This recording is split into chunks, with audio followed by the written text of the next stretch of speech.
I see you in Mardi Gras.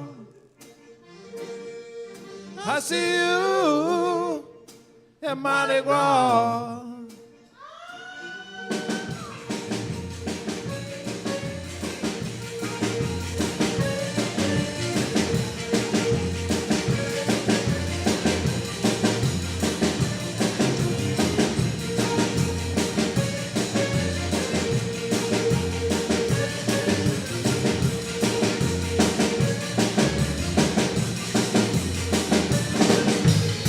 Sometime your life is hanging on a string, but pull it tight like anything. Let no broken needle get you so uptight. Don't let no broken needle. Let no broken needle get you so uptight. Don't let no broken needle. Let no broken needle get you so uptight. Broken needle, baby. Broken needle get you so uptight. Let the broken needle. Oh, gonna get it right. Get it on a Mardi Gras. Broken needle get you so uptight. Don't let no broken needle.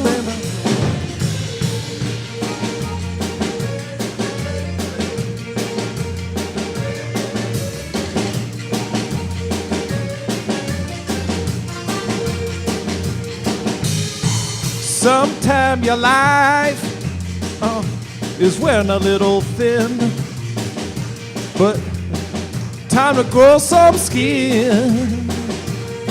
Don't let no broken needle get you so uptight. Don't let no broken needle, baby. That's right. Broken needle get you so uptight. Don't let no broken needle. Let no broken needle get you so uptight. Broken needle. Broken needle get you so uptight. Don't let no broken needle, baby. Oh, gonna get it right. Get it on a Mardi Gras. Oh yeah. Broken needle get you so uptight. Don't let no broken needle, baby.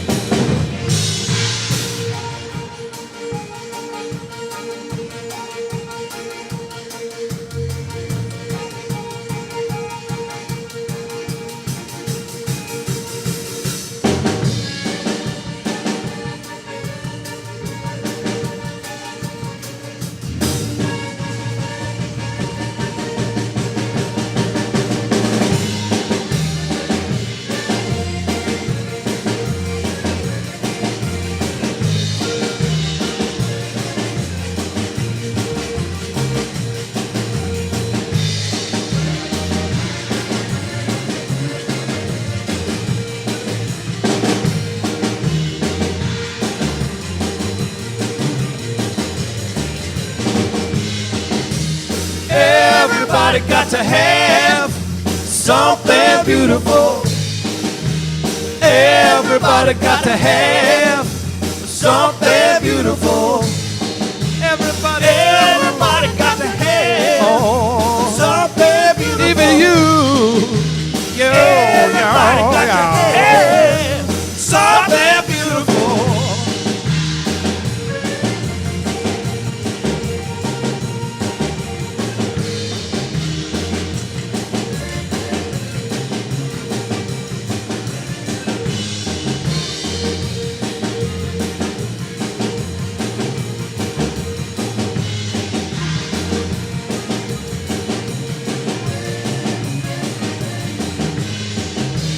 Everybody got to have something beautiful. That's right. Everybody got to have something Join beautiful. Me now. It's easy. Everybody got to have something beautiful. Oh yeah. Everybody got to have something beautiful.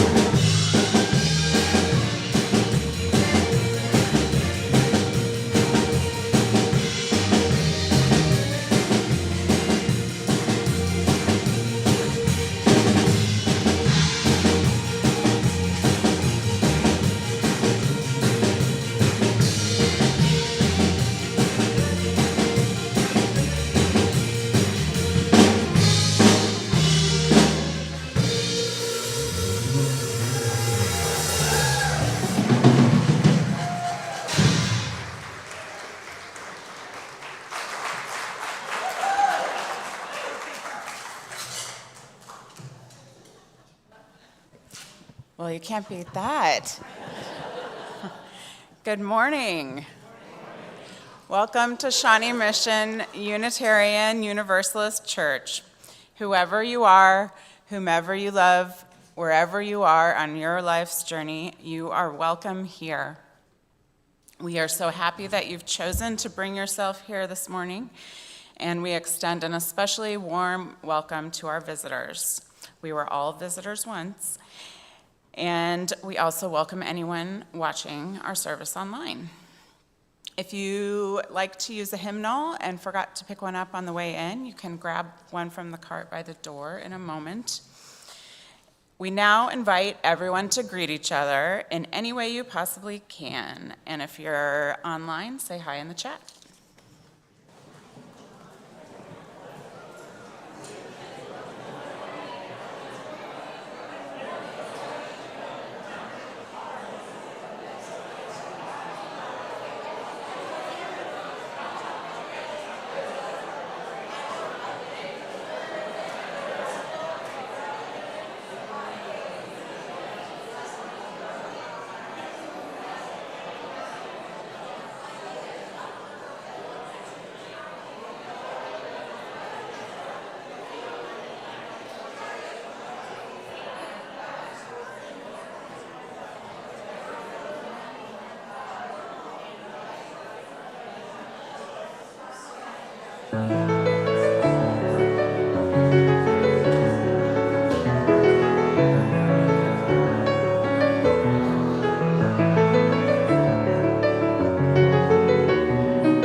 Good morning.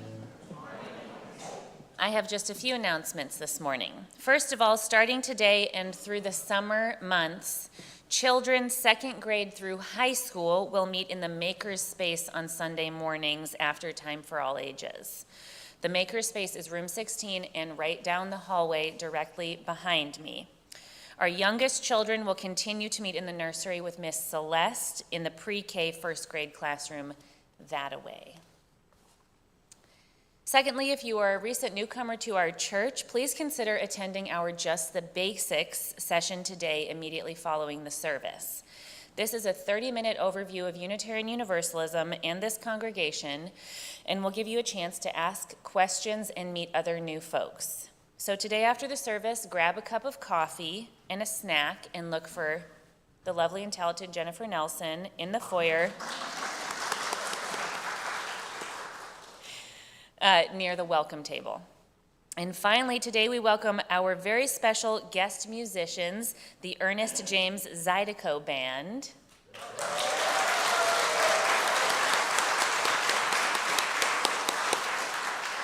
Hyson Taylor is on drums. Barry Washboard Barnes is on the scrub board. Tony LaCroix on guitar, Mike Stover on bass, and Ernest James is on the accordion.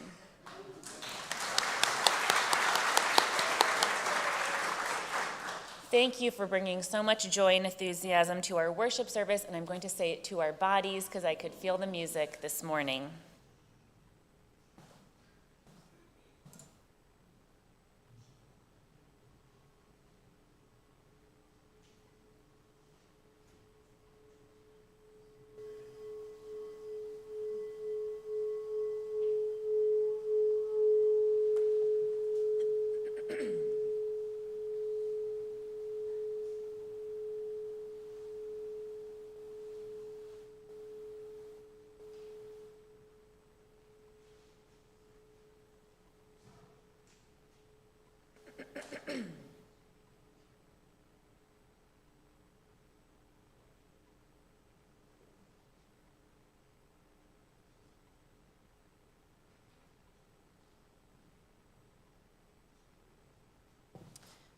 Today, because during the service we will be doing imagination work, I invite us to learn from the Spanish phrase which is used to describe daydreaming, pensar en la inmortalidad del cangrejo, which is used when one is saying that they aren't just sitting idly, but thinking about the immortality of the crab.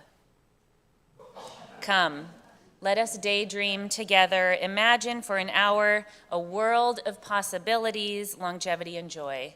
Please rise as you're willing and able for our opening hymn, number 361, Enter, Rejoice, and Come In.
As Joel and Aiden Warner come forward to light our chalice,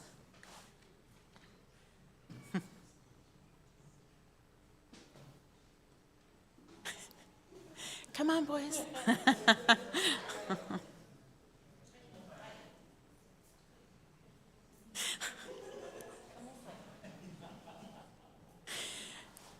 We invite you to join us as we recite our covenant.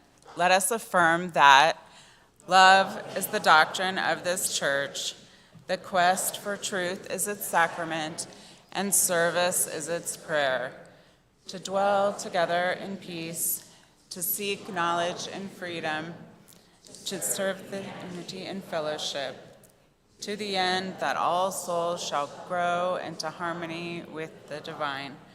Thus do we covenant with one another.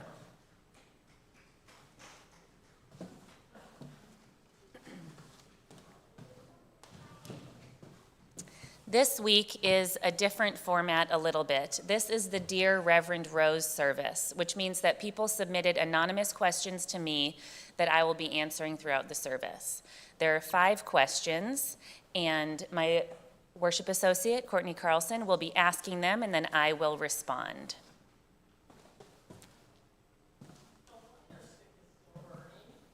Oh, gosh.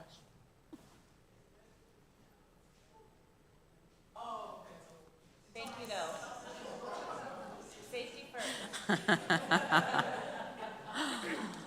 Okay, dear Rev Rose, as UUs, we don't subscribe to or follow any creed, yet calling ourselves a church sounds Christian to most ears.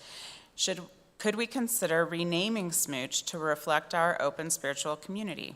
For example, instead of church, we could use fellowship, spiritual community, or another inclusive term. Perhaps it's also time to reconsider Shawnee Mission, given the tragic history behind that name. How about Prairie UU Fellowship? Poof.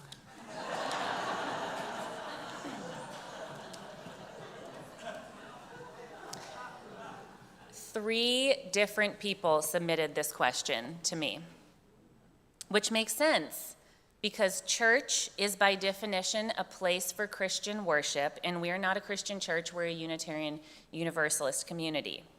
And Shawnee Mission is a name with a horrific history of child abuse and white supremacy and environmental destruction, not what we want to be associated with.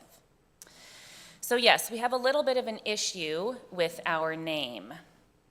But thankfully, even though this is the Dear Reverend Rose sermon, this is not something that is mine to figure out. This is definitely a congregational question.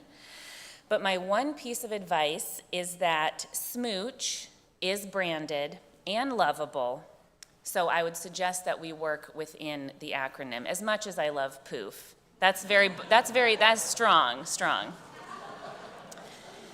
Later in this service, I'll be addressing a question about artificial intelligence. So I went onto the AI generator and asked our friend, the machine, for a name that would fit the acronym.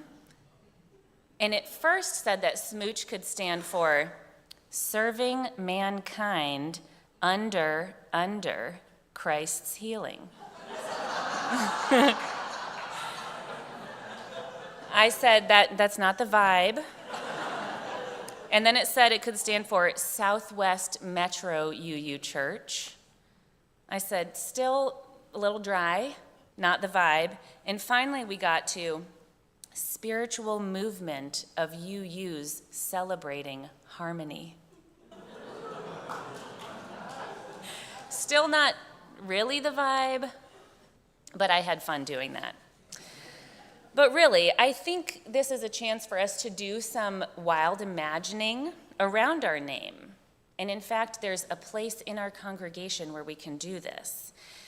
Dr. Jen Lacey, our DRE, has started a program called Tall in the Fall, which will lead us through an annual congregational-wide process of discernment around what it is we're doing here, in what context, why, and I think the name would be a great place to start.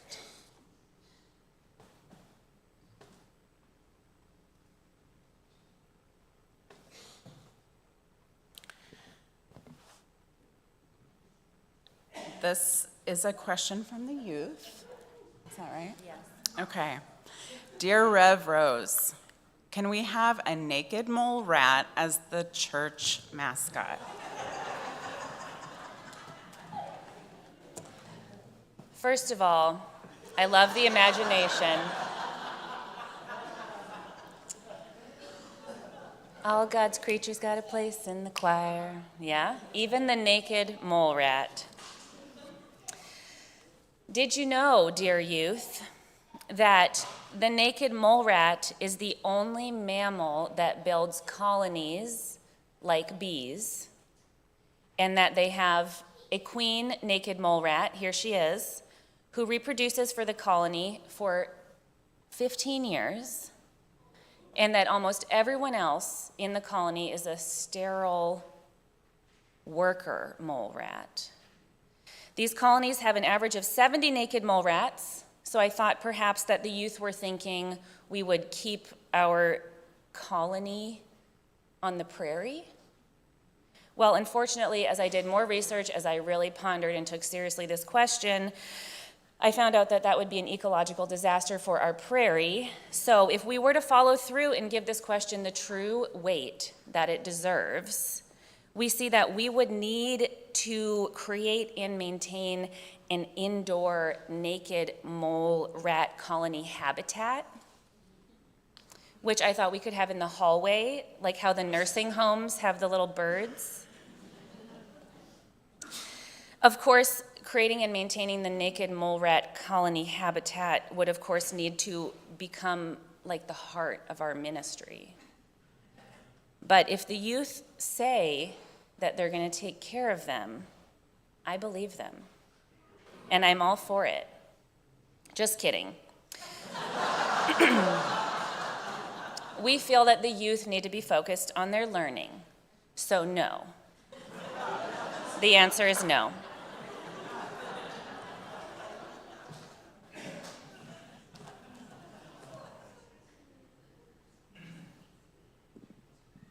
Could I have all the children come forward?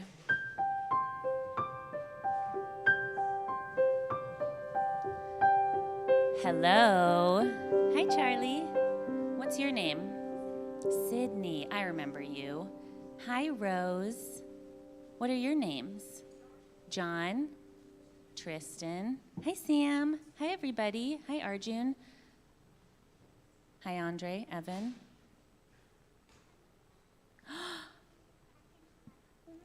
That's the bunny that Squirrely can meet? Who's that? Hedgehog. Who's Hedgehog? Moppy. What's your name? Simon. I thought it was going to be Moppy Senior. Well, today the grown-ups are talking about imagination. Imagination. Does anybody here have an imagination? You do? You do? Evan? Nobody else? You do? Yeah, you do. Hi, what's your name? Joaquin? Hi, Joaquin. I bet you have an imagination. Who here has an imagination? Anybody? Oh, wow. Everybody. Amazing. Well, Arjun raised his hand. Do you have an imagination? Yeah. You can imagine that you saw Arjun raise his hand. So, do you see this? What do you think this is? A wand, but could we imagine it's my finger? We can't imagine that?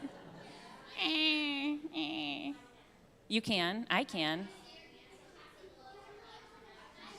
A snowman, like a stick? Or like I was a witch?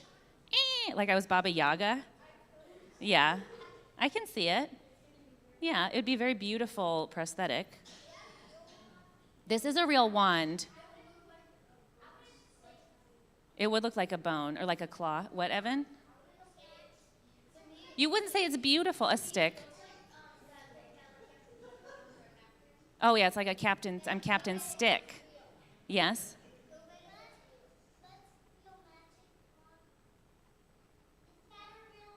Yes, it is a real wand, and its magic does not need to be proved. It happens magically. You have a toy wand? Nice. Ooh, Ariel, that's nice. Mine is rose-themed, look. You made a wand out of a stick, so did I. This wand does have real power. Yes. You had a toy wand? Yeah, you want to hold it? You want to hold it? Okay, let's pass it around. Yes, you can actually do magic with the stick. It's mine. It's like it only works for me. It has the power to exist. It is magic. What is magic? Okay. This box is empty. Okay. Does anyone want to do a magic trick on it?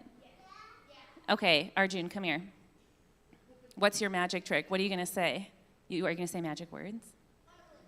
Water balloon. Okay, let's see what's in there. What do you guys think is in here? What do you imagine is in this box? A water balloon. A long, flat water balloon. An ocean. What if the ocean... Who doesn't love water balloons? Yes, what do you think is in here? The earth? A water balloon. Okay, yes. A card? Who wants to lift open the box and see what's in here? Okay, Arjun, you already got to do something. Miss Charlie, come here. Okay. It might be a mole rat. It's not a mole rat. What is it? Okay, wait. Let's make sure. I want all the littlest kids to come up here. Arjun, Sam, Rose. I know. That's okay. You guys are going to the maker space. Everybody, that's okay. Rose, why don't you pick out a puppet, Sam? You're 4. Who's 5? Okay, come on up here. Okay, come on. Twins. Let's go. 5 1/2. Come on. Charlie, how old are you? Okay, come here. Who's 6? I was sure there was nothing in here. You're 6? Okay, Sam's going to take the umbrella. All right, which one do you want, Charlie? What about the jellyfish? Well, we'll get you an umbrella. Actually, we're going to take the umbrella to the makerspace. Okay, who's 6?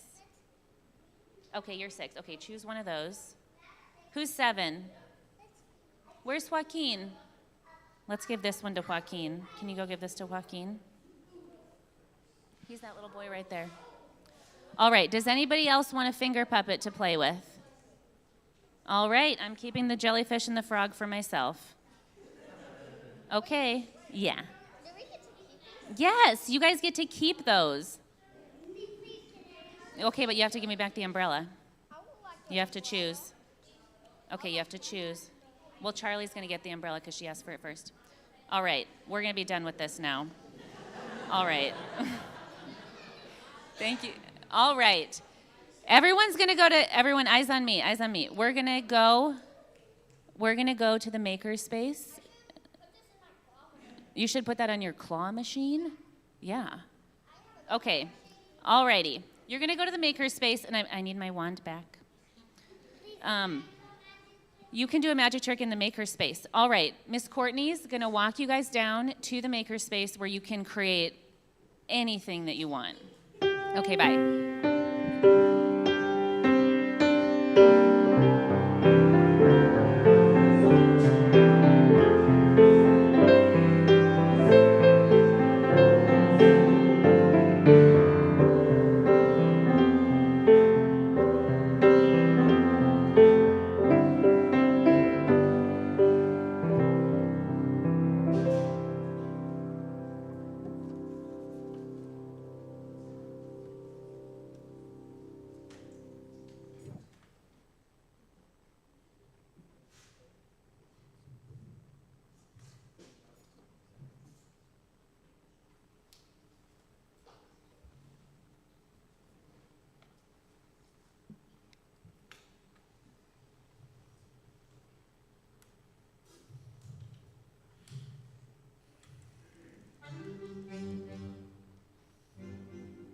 This is called I Want a Naked Mole Rat.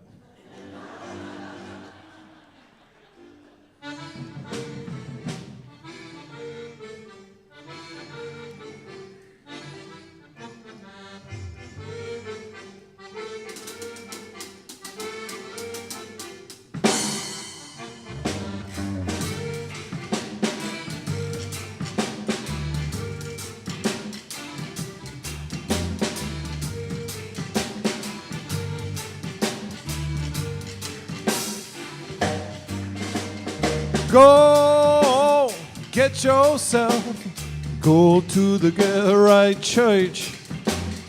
Go get yourself, go to the Get Right Church.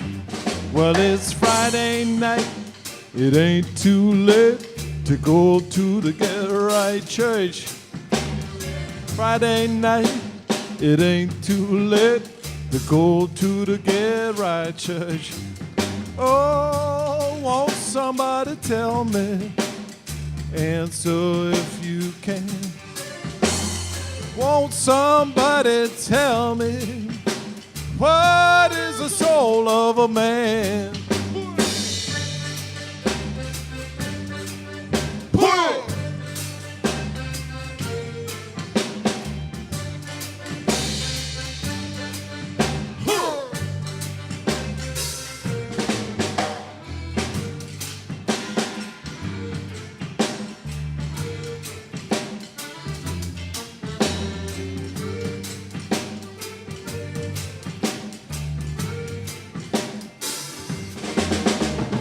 Mother's tall, father's wide. Go to the Get Right Church.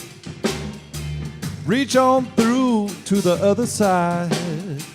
Go to the Get Right Church.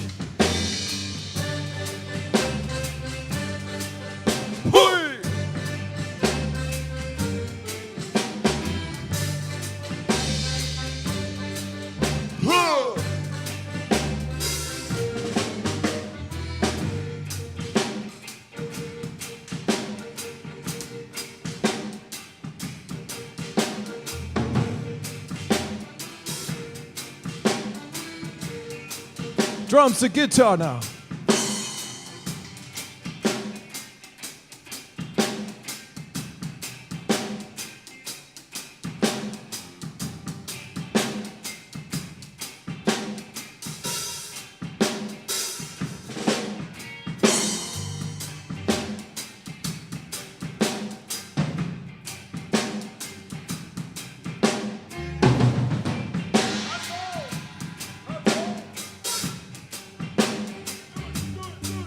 Hey. Drum and bass master. Music de Caribbean ambiance. West African rhythm say the Gambia, Burkina Faso, Mali, Mauritania, Ouagadougou, Liberia, Senegal, Cote d'Ivoire, Ghana, Togo, Benin, Nigeria, Lagos, into me Crystal Namar, Empire, Fraha. Hey!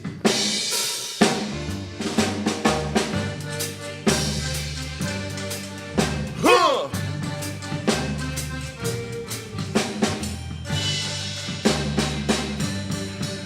Hey! 1, 2, 3.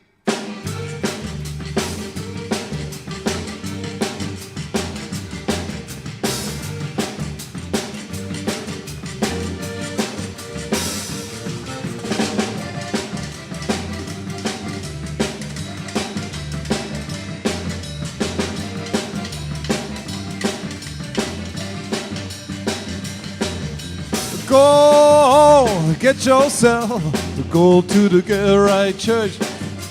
Go get yourself, go to the Get Right Church. It's Friday night, it ain't too late to go to the Get Right Church.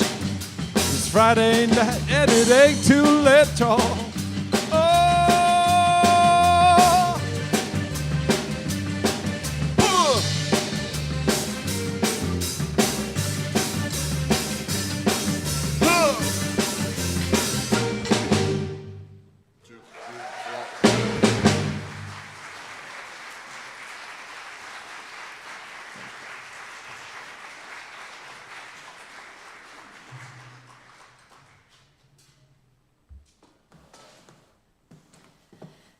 We come to this place to see and be seen, to teach and be taught, to hear and be heard. I invite you to reach over and nudge the person sitting next to you, reminding them that we are gathered together in peace and in authenticity and in connection. We also come to this place to share our joys and sorrows. If you have a rare joy or a profound sorrow, you're invited to come forward and briefly share and light a candle now.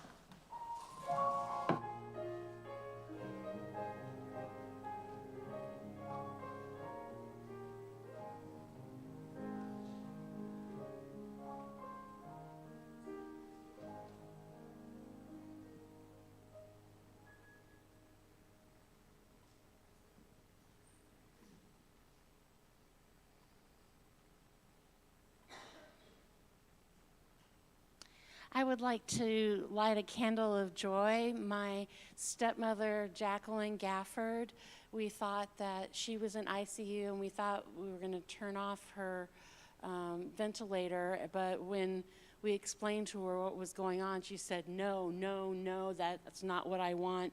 And she fought back, and she is now off of the ICU because she can breathe on her own, and she's out of the ICU. So we're really very thankful and very happy that she has the second chance on life.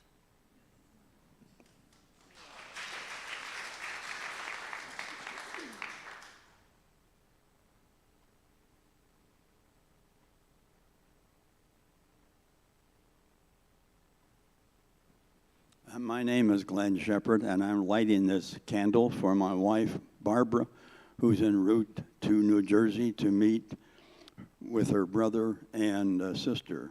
Only she was informed 2 days ago that her brother had passed away.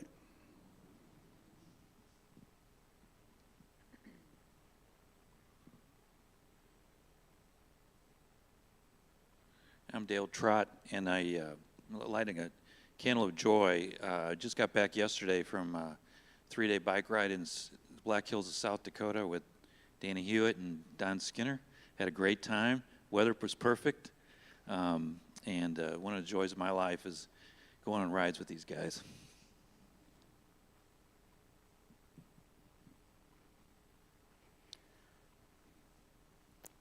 Good morning, I'm Jim Christ, and I've got two candles.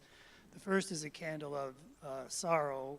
Friday night we lost a very dear friend, Darren Taylor, to colon cancer, way too young.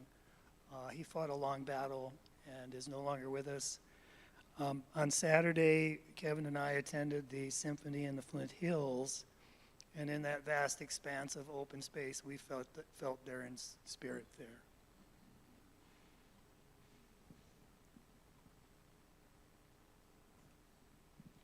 This is a candle of sorrow. My dad is in hospice, and they have taken him off all his medications, so it is a short time before he's gone.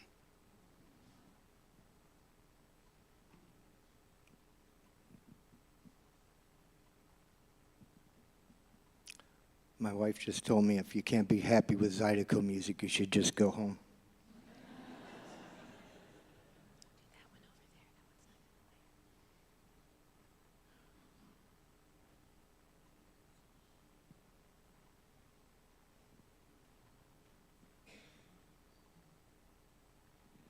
I'm Alyssa, and I have a great joy because this Friday will be my last treatment after 2 years of this, and I'll be done.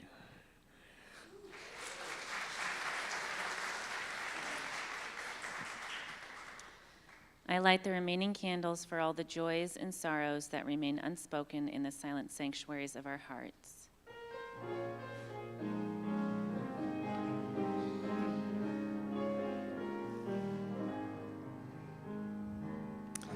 We hear your words.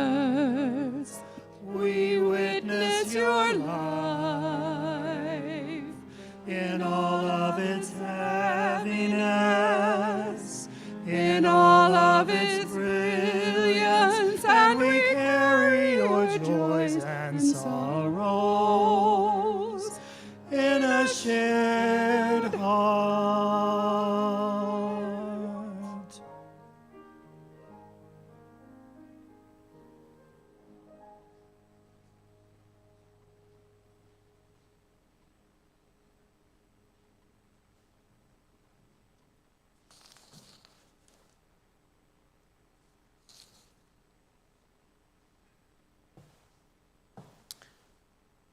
Okay, we have our next letter, or question rather. Dear Rev Rose, after doing so many funerals, what have you learned? I thought this question we could do in meditation. So I'm going to invite you to close your eyes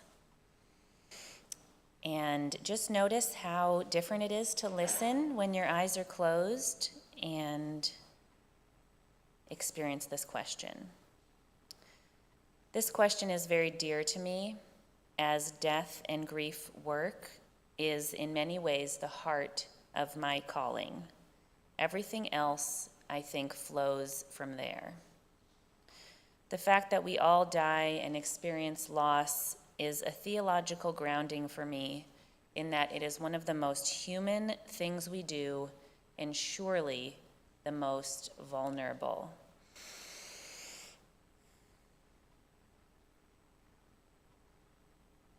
Someone said to me recently, "You must get depressed doing so many funerals."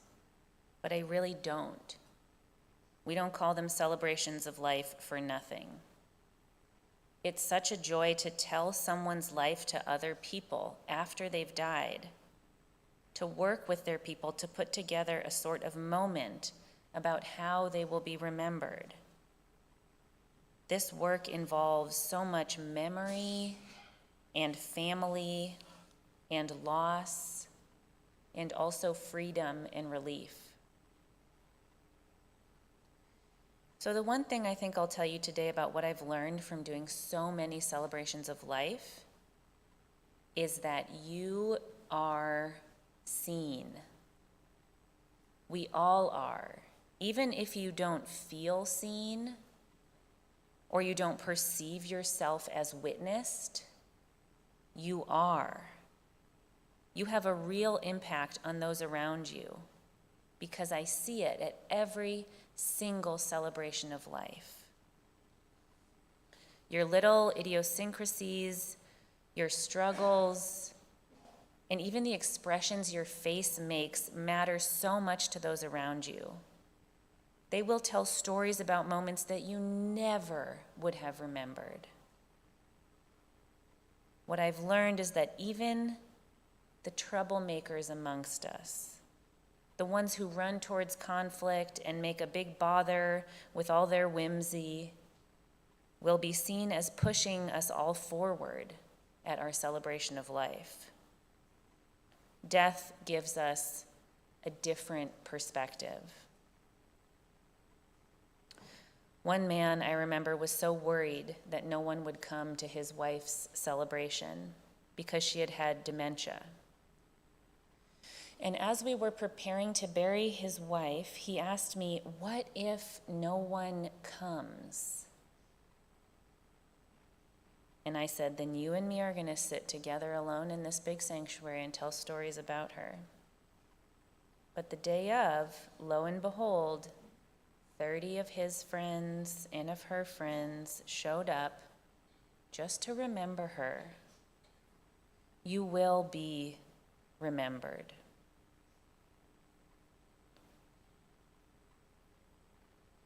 I think this work around thinking about how we want to be remembered is an interesting perspective on our lives.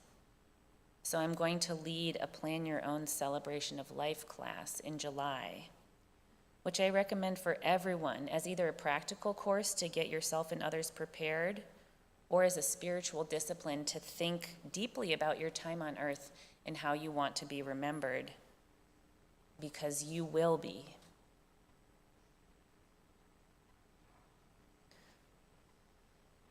Please remain seated as we sing our meditative hymn.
Dear Rev Rose,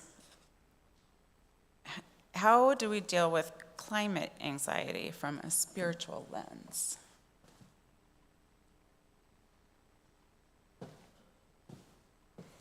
How do we deal with climate anxiety from a spiritual lens? This is a question that is on the mind of 8.5 billion people, which is something that I'm not sure we could have said 10 or 20 years ago. Only recently have the political tides moved in such a way that we in this nation have been able to face this issue more fully.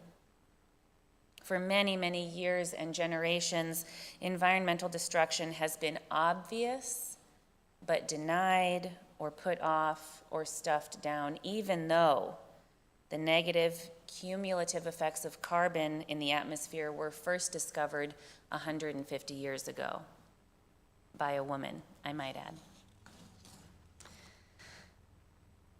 Of course, we wish that earlier generations had dealt with this issue in seriously tailored inventions in society around the value of longevity for all of life and stewardship of the earth. But we find ourselves in the situation we are in, painfully aware that humans have seriously disturbed the climate, and that because of this, we and life on earth will suffer. I myself have struggled deeply with climate anxiety, holding within myself a sense of ongoing unease for what is there to ground down in if the very rock on which we are all supposed to ground is unwell. For many years, I felt like I lived in a sort of twilight zone when no one was really talking about it. But then, during the pandemic, something broke through in the media, and we were suddenly able to talk on a collective level about our terror, our grief, our hopelessness. We suddenly had so much information, so much terrible news, and we still do. You may have seen the NPR article that reported that we are in the 12th straight month of record-breaking heat. This is just the latest sip from the fire hose that has blasted us with messages that unless immediate action is taken, we will tip the chemical scales of the atmosphere and live our lives tumbling exponentially towards suffering, terror, and collective demise of all that is sacred. What a time to be alive. What a time to be a youth. What a time to have a child. How do we deal with this spiritually, indeed? Well, to begin answering the question about the spiritual aspect, I think we need to step back and look at the religious history on the topic of the end times. The fancy word for the end times is eschatology. Last year, I preached a sermon entitled, "It's the End of the World as We Know It, and I Feel Fine," which was about the rapture, how fear of the end times has been used by so many religions as an effective tool in organizing the people. Now, that sermon, as you might imagine, was skeptical of the use of eschatology as a tactic because it's so grounded in fear. But now, maybe I'm just realizing that I don't believe in the rapture, so I don't think it was a good thing that people are afraid of it. Because as I wrote this, I realized that fear has actually been a very useful tool in this situation for us. Uncomfortable, but effective. That because I do believe that life on earth is sacred, I'm a little bit grateful that the fear was put in us. A stage of a fire being put underneath us because it was so quick and is so effective.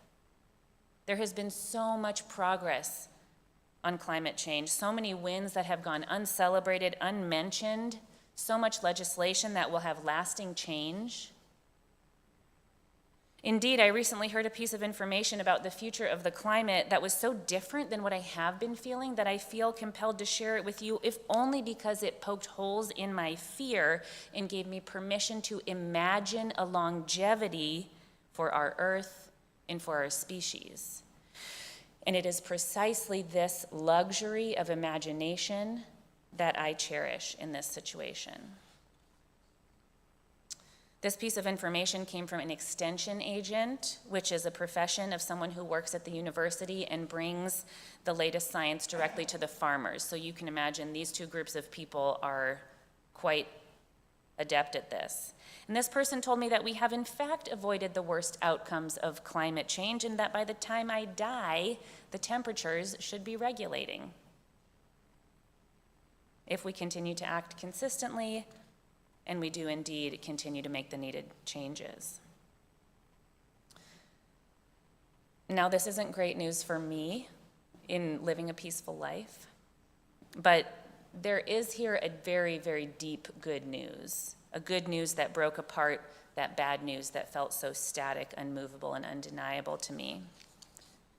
It allowed me to imagine that perhaps I will get to witness my people grow into a humility for the earth.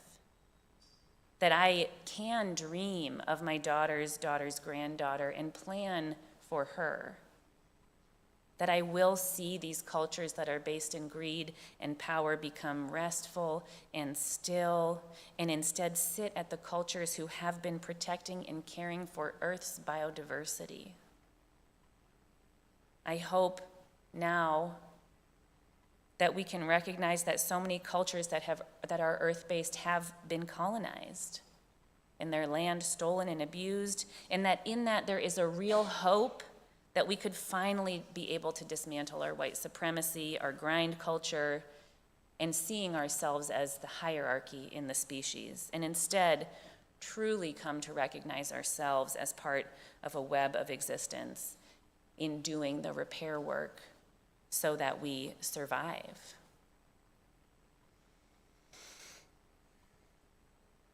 All this imagination, all this sudden outpouring of hope, just from having that monolith of fear broken apart.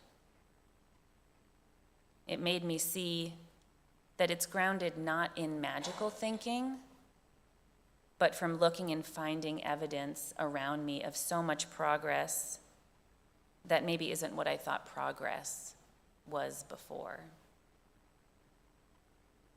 So what I think we can do spiritually in regards to climate change is give ourselves permission to imagine, to not fall prey to the end times thinking, to allow ourselves to daydream, to imagine and think about the immortality of the crab.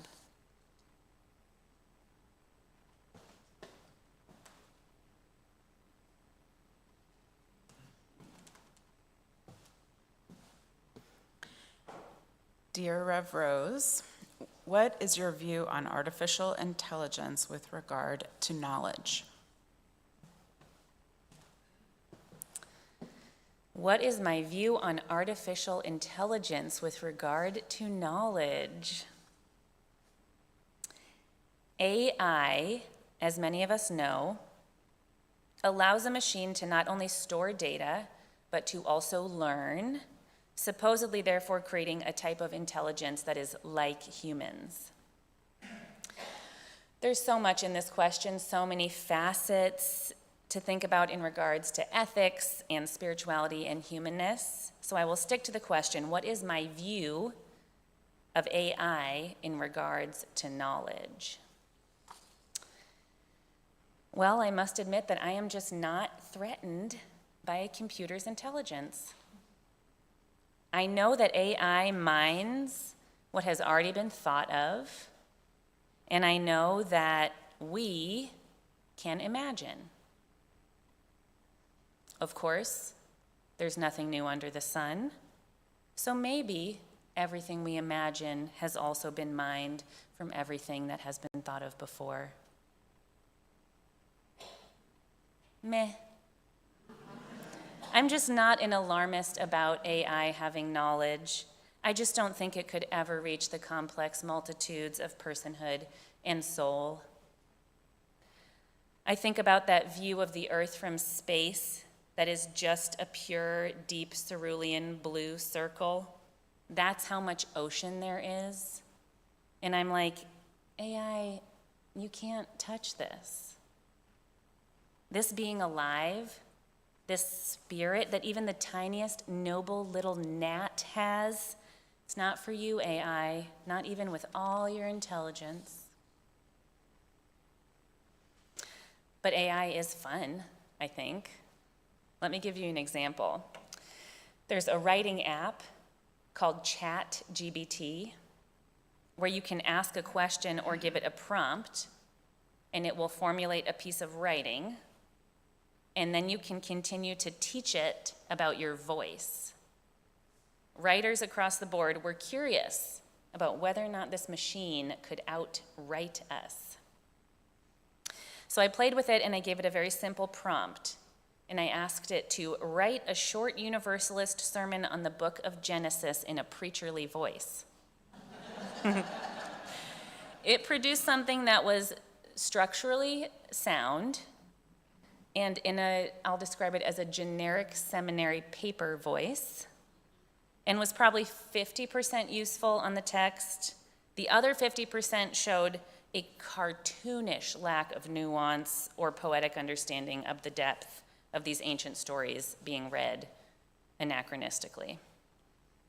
So if I preached an AI sermon, you'd know. I hope. So don't worry about me asking a machine to write these sermons. These are hard won, with many hours of personal wrestling. However, the thing that I think is dangerous about AI is that it could make us stupid. Because AI writes 90% of the articles that you read on the internet. 90% of what we read has been mined and rewritten by artificial intelligence. This does concern me. And not to spoil my annual sermon on technology on July 21st, but I think that we are in a time with the internet and computers that is comparable to when the printing press was invented, when information was suddenly so much more available. Perhaps, therefore, we are in a sort of renaissance in that there is a revival of such global sharing of information. More on July 21st. And yet, when we Google a question, we receive a machine's regurgitated backwash. I'm sorry, I'm concerned that our knowledge is being limited dramatically, and therefore our meaningful connection to the world. That we are becoming dumber in order to understand the machine.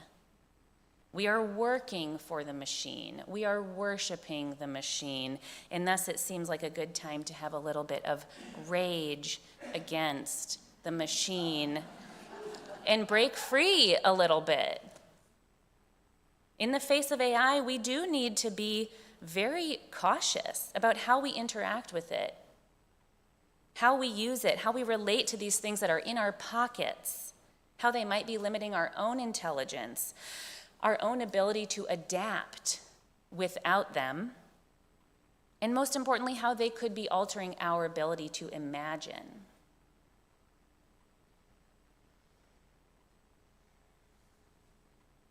Let us remember that what we have in us is life itself and cannot be replicated or replaced or made by a machine. What is sacred about us is something that we are imbued with without question. And as we become closer and closer to the machines that are pretending to be us, let us ground down in the unpixelated earth. Focus on what is sacred, which is life itself.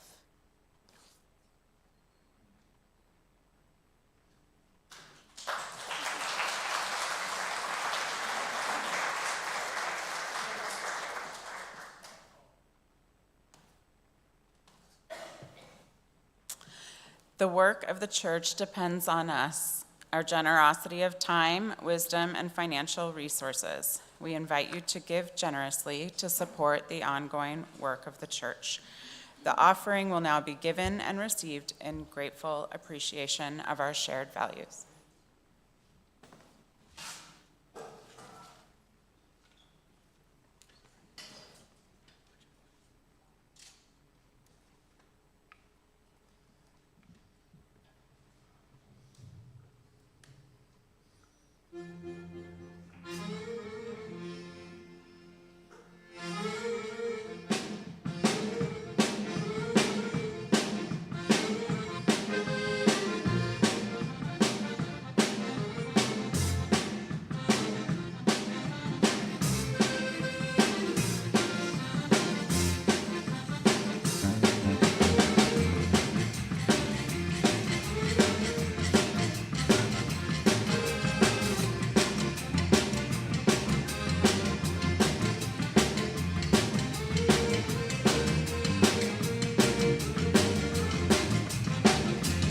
put your family first. Put your family first. You gotta put your family first. Put your family first. Gotta put your family first. Put your family first. Oh yeah. Gotta put them first. Almost every time. You gotta put your family first. We waiting in a line.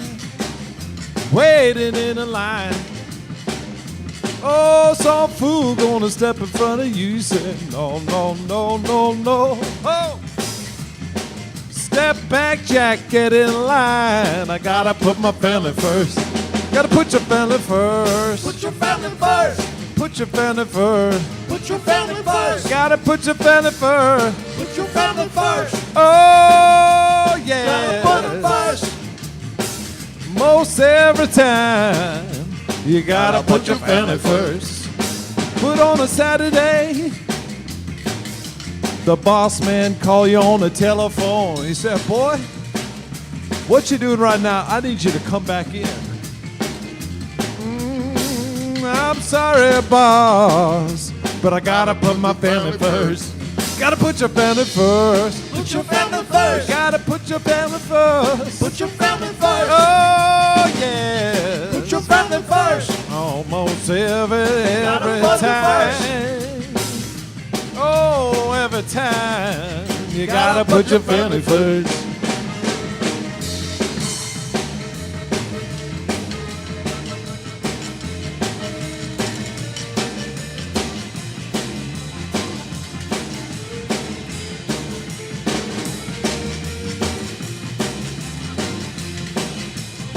Oh, but at a stoplight, waiting on the red. Green to yellow, waiting on the red. Oh, some fool gonna run the light. You don't want that door.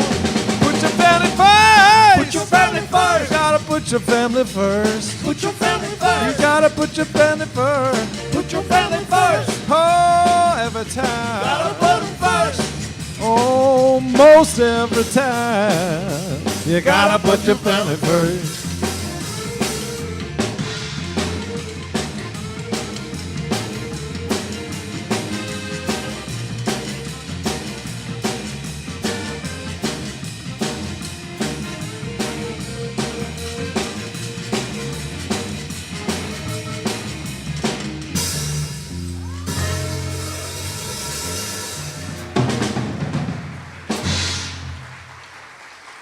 Thank you for welcoming us into your space.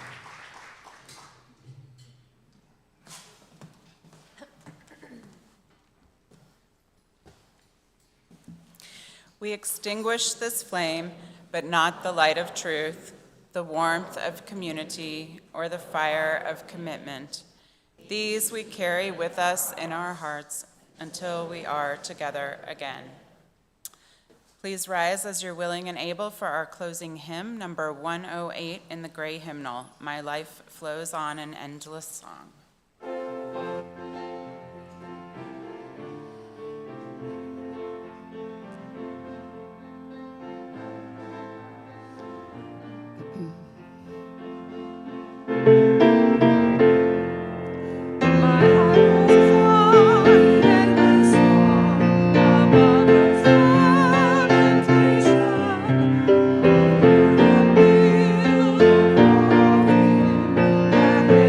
New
this week, I invite you to set aside a specific time to daydream, to do imagination work, to put your phone away, to plan for it, let it come to you.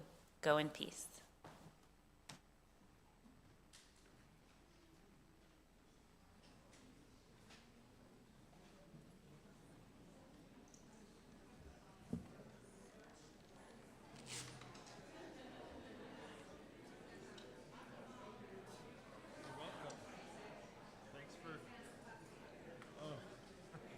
Thanks for welcoming us. Oh, great. Thank you. Let's go to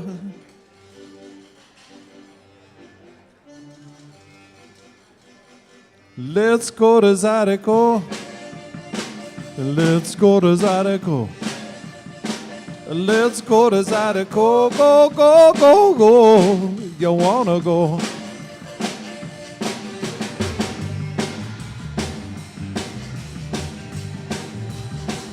Let's go to ZYDECO. Oh, you wanna go? You've been working all week.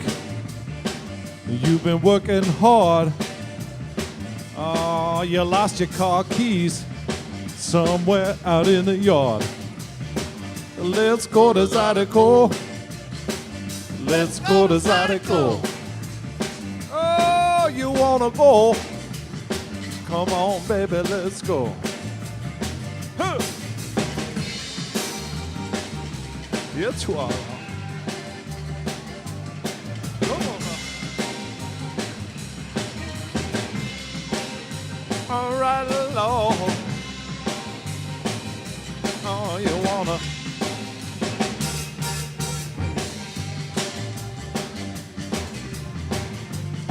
We're gonna break it down now.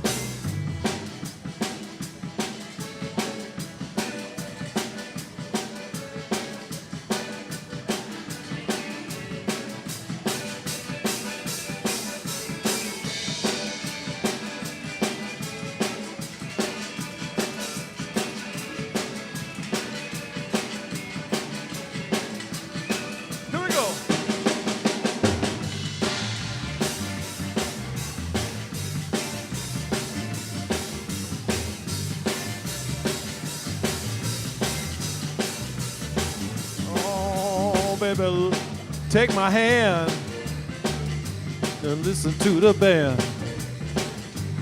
Oh, I'm a ZYDECO man. Just listen up and let the music take it down. You need to let go, baby. Just go with the flow. Look me in the eye. You know I don't lie. I know it's been a hard week, baby, now. I know it's been a hard week. I know it's been a hard week, baby, now. I know it's been a hard week. It's been so hard. You've been working hard. Oh, let me take you there. Oh, come on.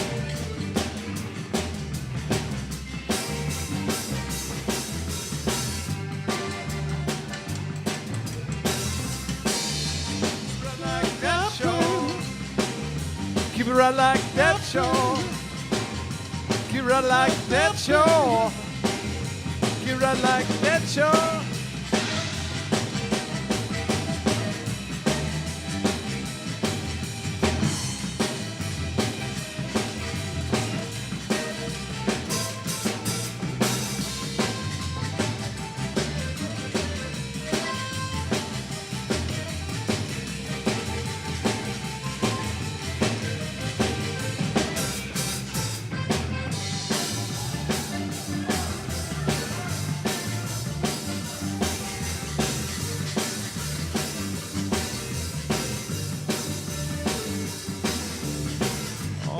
Jump in the truck now, the F-150.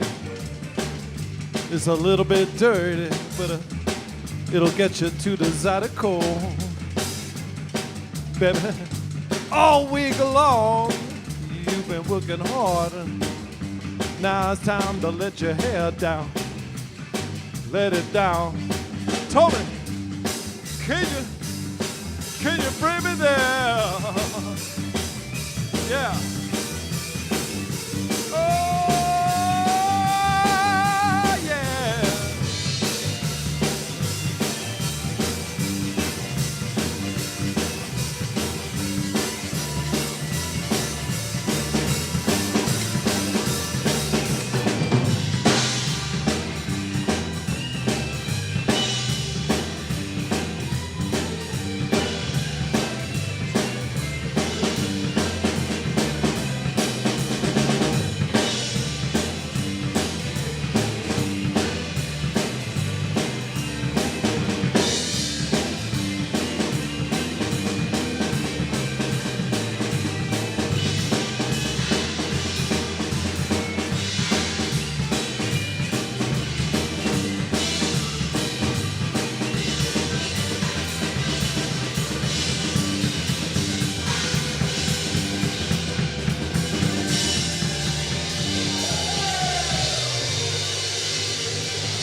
Thank you.